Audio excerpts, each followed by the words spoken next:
Painted application ધોરણ 6 થી 12ના વિદ્યાર્થીઓ માટે અપડેટ થઈ ચૂકી છે. આ એપ્લિકેશનમાં શું છે? બધા જ વિષયના વિડીયોઝ છે. ગુજરાતની બેસ્ટ ફેકલ્ટી દ્વારા લાઈવ લેક્ચર્સ છે. આઈએમપી પ્રશ્ન છે, ટેસ્ટ સિરીઝ છે અને ગુજરાતના તમામ વિદ્યાર્થીઓ સાથે તમે તમારી કમ્પેરિઝન કરી શકો છો. ગેમિફિકેશન છે અને બીજું ઘણું બધું. તો તમે એપ્લિકેશન ડાઉનલોડ ન કરી હોય તો ડિસ્ક્રિપ્શનમાં લિંક આપી છે. હમણાં જ પ્લે સ્ટોર ઉપર જાઓ અને એપ્લિકેશન ડાઉનલોડ કરો. ઘરે બેઠીને સરસ મજાનું ગુજરાતની જોરદાર ફેકલ્ટી સાથે ભણો, સારા માર્ક્સે પાસ થાઓ. તો અહીંયા આપણે સ્તરીકરણની પદ્ધતિમાં શું કરવાનું છે? આપણી પાસે જે આ સમષ્ટિ છે એમાં જે બી એક સરખી વસ્તુ હોય એની આપણે શું કરશું?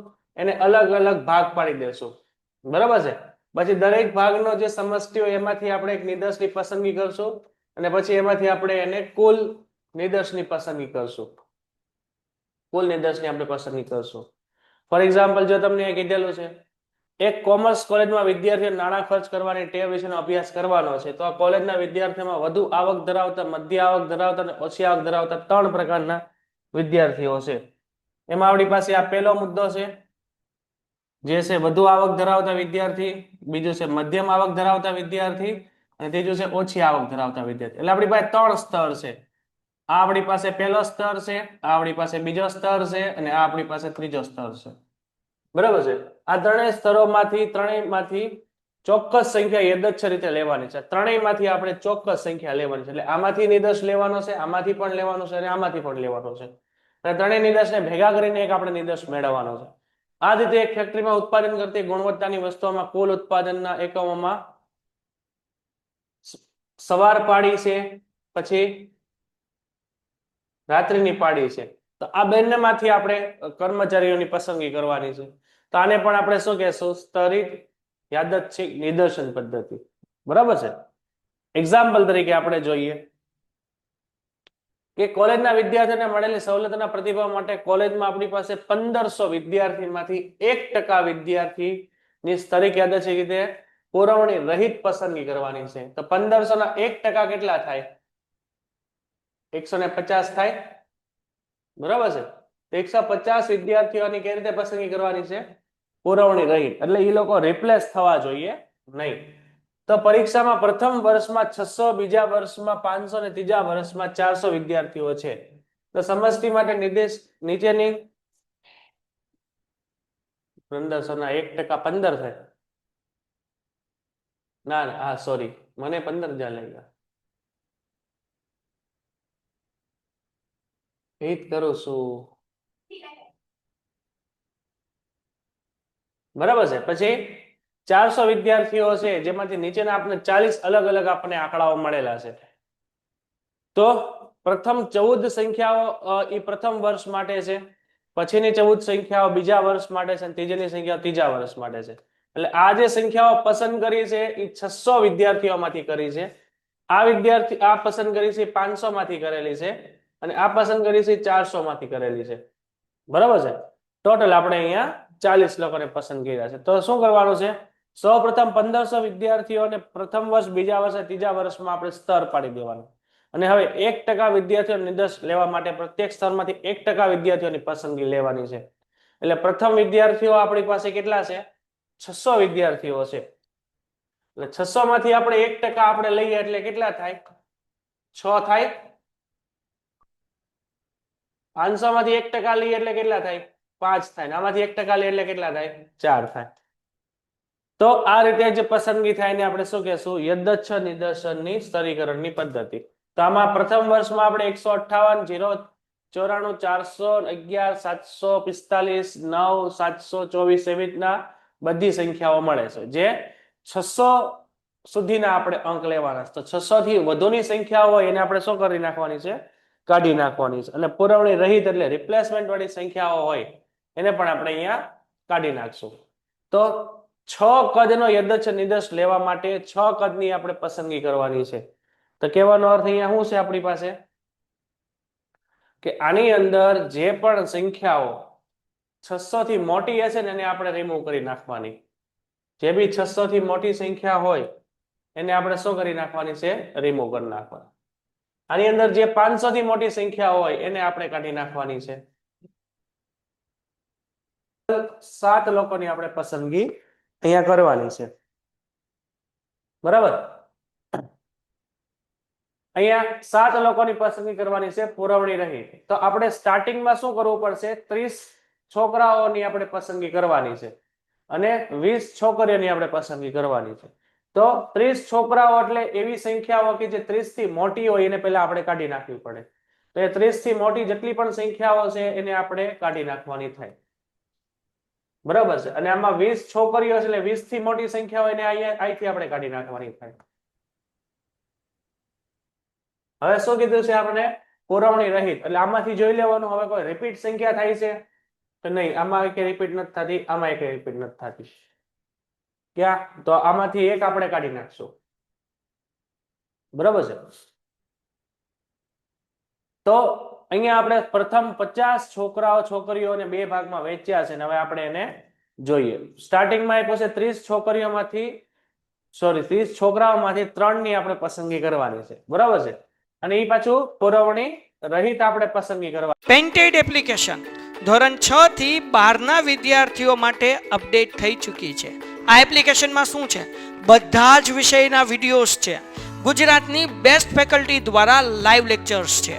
આઈએમપી પ્રશ્ન છે, ટેસ્ટ સિરીઝ છે અને ગુજરાતના તમામ વિદ્યાર્થીઓ સાથે તમે તમારી કમ્પેરિઝન કરી શકો છો. ગેમિફિકેશન છે અને બીજું ઘણું બધું. તો તમે એપ્લિકેશન ડાઉનલોડ ન કરી હોય તો ડિસ્ક્રિપ્શનમાં લિંક આપી છે. હમણાં જ પ્લે સ્ટોર ઉપર જાઓ અને એપ્લિકેશન ડાઉનલોડ કરો.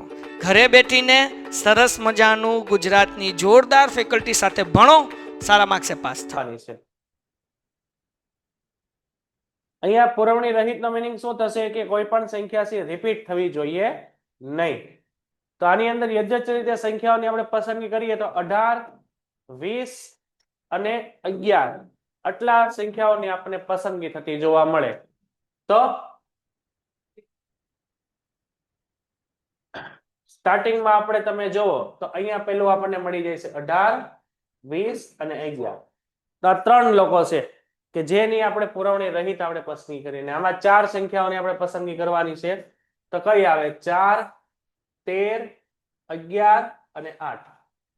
બરાબર છે. તો આને કહેશું આપણે સ્તરીકરણની પદ્ધતિઓ.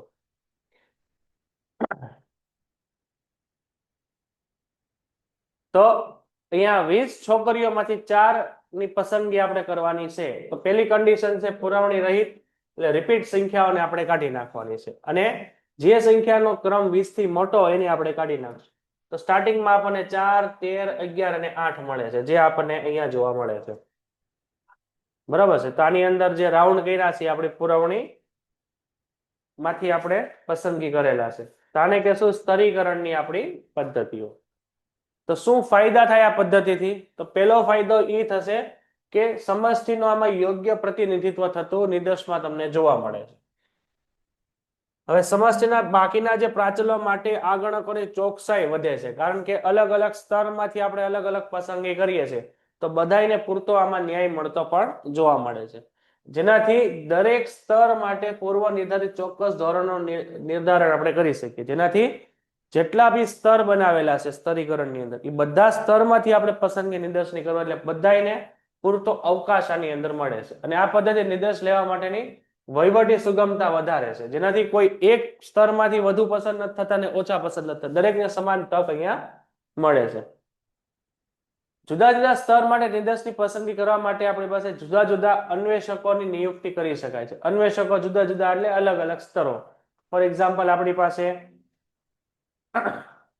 અહીંયા તમે જુઓ, અહીંયા આપણી પાસે જે અલગ અલગ અન્વેષકો છે તો 1, 2 અને 3. તો ત્રણેયમાંથી આપણે પસંદગી કરવાની હતા બધાને પૂરેપૂરો અવકાશ મળી રહે એ એનો ફાયદો આપણને જોવા મળે છે. ગેરલાભની વાત કરો તો આમાં ઘણા બધા સ્તર આપણે યોજવાના હોય એટલે જ્યારે અમુક સમય આનું કાર્ય કેવું બને છે? મુશ્કેલ. નિદર્શની સામાન્ય પદ્ધતિ કરતા જો સ્તરનું યોગ્ય રીતે ન થયેલું હોય સ્તરીકરણ તો આમાં વિશ્વસનીયતા પણ ઘટે છે કારણ કે સ્તર જેટલું સારું એવું હોય એ રીતની આપણી આમાં ગણતરી સારી એવી થાય તો પરિણામોની વિશ્વસનીયતા ઘટે કારણ કે આમાં યોગ્ય પ્રમાણ ન પણ મળે. સરળ યાદચ્છ નિદર્શન પદ્ધતિ કરતા સ્તરીકરણની પદ્ધતિમાં પ્રાચલકોનું આગણન આપણે કરવાનું કાર્ય થોડું મુશ્કેલ. પ્રાચલોનું આગણક એટલે કે વધારે પડતા અહીંયા આપણે મુદ્દાઓને ધ્યાનમાં લેવા પડે છે, કારણ કે આની અંદર અલગ અલગ સ્તર પાડવાના છે. તો અહીંયા પ્રાચલનનું આગણક જુઓ કે ભાઈ 3 અલગ અલગ લેવલમાં આપણે કરવાનું થાય છે. તો અહીંયા આપણે સ્તરીકરણની યાદચ્છિક નિદર્શનની પદ્ધતિ પૂરી થાય છે. આટલું જોઈ લો. પછી આપણે નવી આપણે સ્ટાર્ટ કરવાનું થાય, એનું નામ છે પદીય નિદર્શન પદ્ધતિ.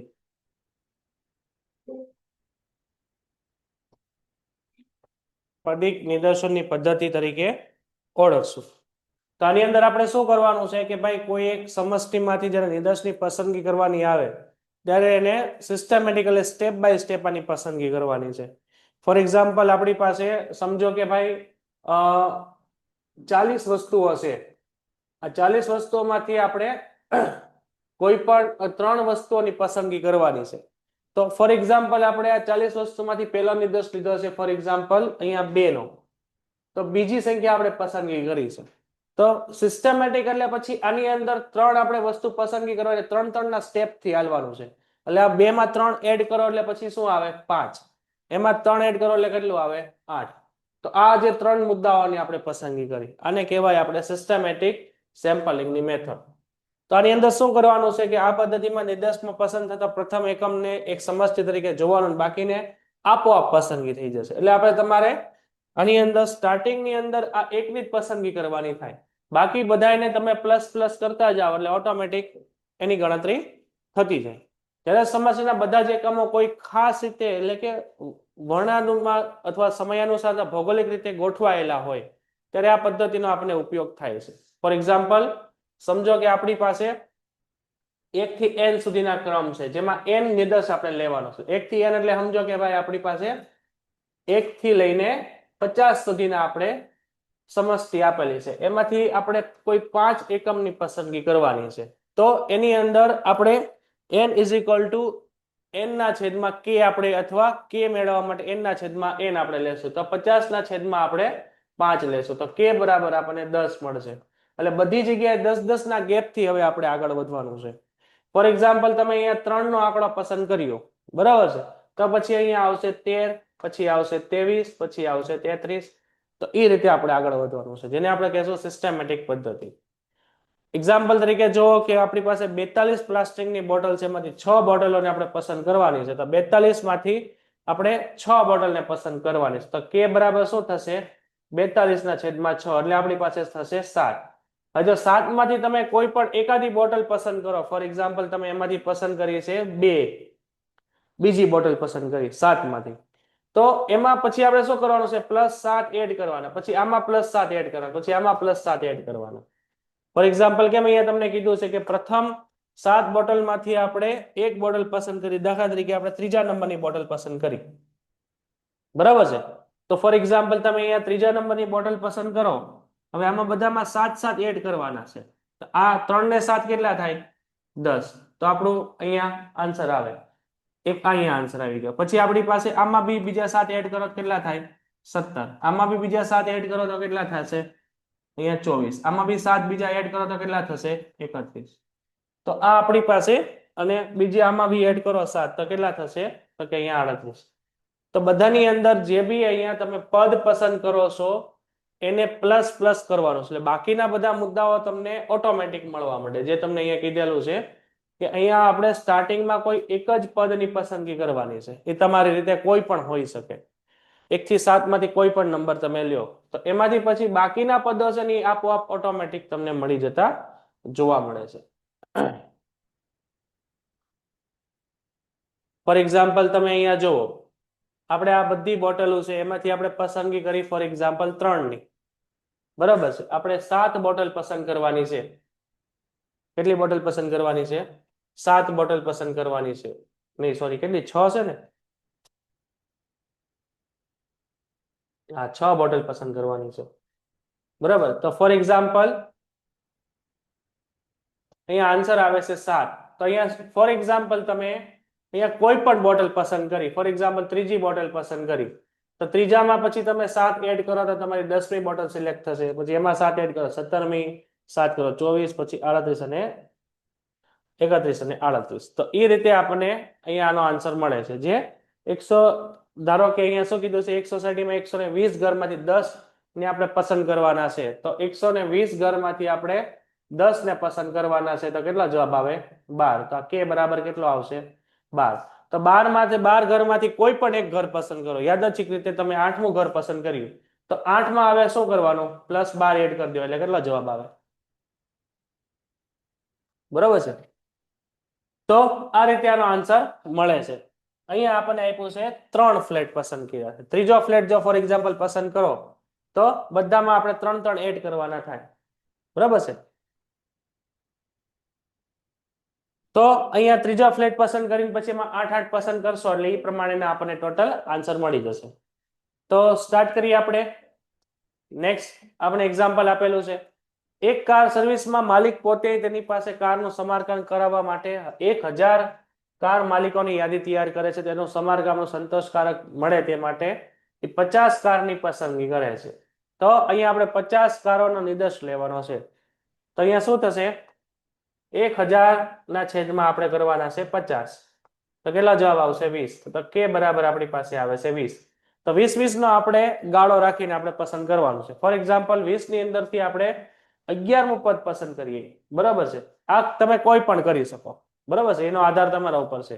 તો 11 + 20 31 51 71 એવી રીતના આપણે ટોટલ 20 મુદ્દાઓ પસંદ કરવાના છે, જે 991 સુધી થતું તમને જોવા મળે છે.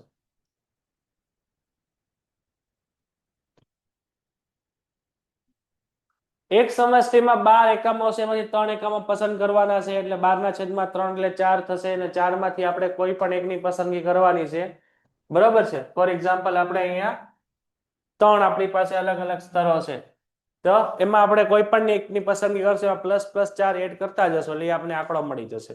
ફોર એક્ઝામ્પલ 1 પસંદ કર્યો તેમાં 4 એડ કરશો, 5 + 4 એડ કરશો એટલે 9 એવી રીતે. તો શું ફાયદો થશે આનો? આનો ફાયદો એ થશે કે પસંદગી કોઈ પણ ભૂલ કર્યા વગર આપણે સહેલાઈથી પસંદગી કરી શકીશું. સમષ્ટિમાં એક સમાન રીતે ફેલાયેલા આપણે એકમો જોવા મળે છે. આ સમષ્ટિ કેવી છે? તો કે ઓછા સમય અને ઓછા શ્રમથી, ઓછા શ્રમથી એટલે ઓછા કામથી આ પસંદગી થઈ જાય છે. શું ગેરફાયદો છે? કે બધા જ એકમોની યાદી પ્રાપ્ત થાય એવું જરૂરી નથી. બરાબર છે. આ એની ગેરફાયદો છે. બીજો ગેરફાયદો એ છે કે આ વધારે તમને કંટાળાજનક લાગે છે અને ક્યારેક શક્ય ન પણ બને એવું બની શકે. સંપૂર્ણ રીતે યાદચ્છિક નિદર્શન આમાં લેવાતો નથી. આમાં ગમે રીતે તમે તમારી રીતે નક્કી કરો છો એટલે સંપૂર્ણ યાદચ્છિક નથી. જેમાં પક્ષપાત અને પૂર્વાગ્રહ પણ આપણને જોવા મળે છે. તો પદીય નિદર્શન પદ્ધતિની અંદર આપણે કોઈ એક પદ પસંદ કરીને પછી એમાં ++ એડ કરતું જવાનું છે કે ની કિંમત, અને જે આપણને જવાબ મળે એ આપણો નિદર્શ છે. સ્તરીકરણની અંદર શું હતું? અલગ અલગ સ્તર પાડી દેવાના છે. એ સ્તરમાંથી આપણે નિદર્શની પસંદગી કરવાની છે. અને યાદચ્છિકમાં શું હતું? ભાઈ ટોટલમાંથી યાદચ્છિક એટલે કે ટોટલમાંથી નિદર્શનની પસંદગી કરવાની છે. તો ત્રણેય પદ્ધતિ આપણે અહીંયા પૂરી કરીએ છીએ અને ચેપ્ટર આપણું પૂરું થાય છે. નેક્સ્ટ લેક્ચરમાં આપણે આનો સ્વાધ્યાય જોશું. આખું જોઈ લો, ન સમજાઈને પૂછો. પેન્ટેડ એપ્લિકેશન ધોરણ 6 થી 12ના વિદ્યાર્થીઓ માટે અપડેટ થઈ ચૂકી છે. આ એપ્લિકેશનમાં શું છે? બધા જ વિષયના વિડીયોઝ છે. ગુજરાતની બેસ્ટ ફેકલ્ટી દ્વારા લાઈવ લેક્ચર્સ છે. IMP પ્રશ્ન છે, ટેસ્ટ સિરીઝ છે અને ગુજરાતના તમામ વિદ્યાર્થીઓ સાથે તમે તમારી કમ્પેરિઝન કરી શકો છો. ગેમિફિકેશન છે અને બીજું ઘણું બધું. તો તમે એપ્લિકેશન ડાઉનલોડ ન કરી હોય તો ડિસ્ક્રિપ્શનમાં લિંક આપી છે. હમણાં જ પ્લે સ્ટોર ઉપર જાઓ અને એપ્લિકેશન ડાઉનલોડ કરો. ઘરે બેઠીને સરસ મજાનું ગુજરાતની જોરદાર ફેકલ્ટી સાથે ભણો, સારા માર્ક્સે પાસ થાઓ.